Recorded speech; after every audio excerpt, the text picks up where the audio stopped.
we just stay here, 'cause in this kind of Assalamualaikum warahmatullahi wabarakatuh. Kepanggil kami Adi Rekia Sofia.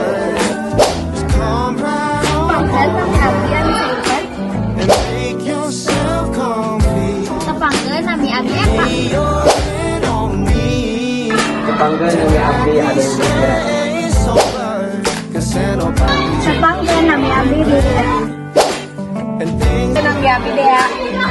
make yourself comfy. Kepanggil kami Abi Asli Hadi. Lay your head on me.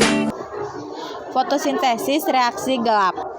Latar belakangnya, fotosintesis merupakan pembentukan molekul glukosa dari karbon dioksida dan air. Dengan bantuan energi cahaya matahari, fotosintesis tergolong sebagai anabolisme, yaitu reaksi penyusunan atau sintesis dari senyawa anorganik menjadi senyawa organik. Fotosintesis disusul oleh senyawa organik. Senyawa organik merupakan karbohidrat dengan bantuan cahaya matahari. Cahaya matahari berperan sebagai sumber energi dalam metosintesis. Cahaya matahari yang dapat digunakan untuk fotosintesis adalah yang memiliki panjang gelombang tertentu. Proses fotosintesis memerlukan zat daun hijau yang dapat di dalam kolposa. Kolposa dapat dijumpai pada daun, batang, atau bagian tumbuhan yang berwarna hijau. Jadi proses fotosintesis dapat terjadi pada bagian tumbuhan yang berwarna hijau, terutama daun. Tujuannya untuk mengetahui dan mengamati proses fotosintesis mode gelap, membuktikan bahwa proses fotosintesis reaksi gelap menghasilkan amilu.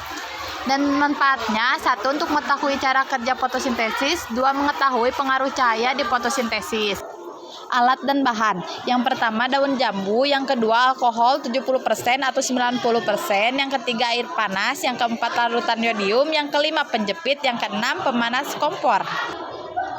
Lanjut cara pembuatannya. Yang pertama, persiapkan daun. Pilih daun jambu yang segar dan simpan di tempat gelap selama sekitar 24-45 jam. Ini dilakukan untuk menghilangkan cadangan pati pada daun karena tidak ada cahaya yang memungkinkan fotosintesis terjadi. Yang kedua, pemanasan daun dalam air panas. Setelah waktu tersebut, ambil daun dan rebus dalam air panas selama 3-5 menit untuk melembutkan jaringan daun.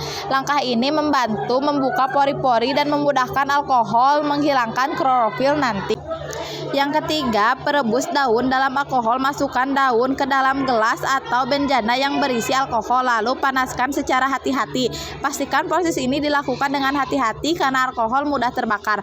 Rebus hingga warna hijau daun hilang dan daun berubah menjadi pucat atau putih kekuningan. Langkah ini berguna untuk melarutkan hidrofil sehingga uji poti bisa dilakukan dengan jelas. Yang keempat, pembilasan daun. Bilas daun dengan air hangat agar dingin dan siapkan untuk diuji. Ini juga membantu menghilangkan sisa-sisa alkohol yang menempel pada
Jadi kesimpulannya, daun jambu yang ditempatkan dalam gelap tidak menghasilkan pati karena tidak ada proses fotosintesis yang berlangsung tanpa cahaya.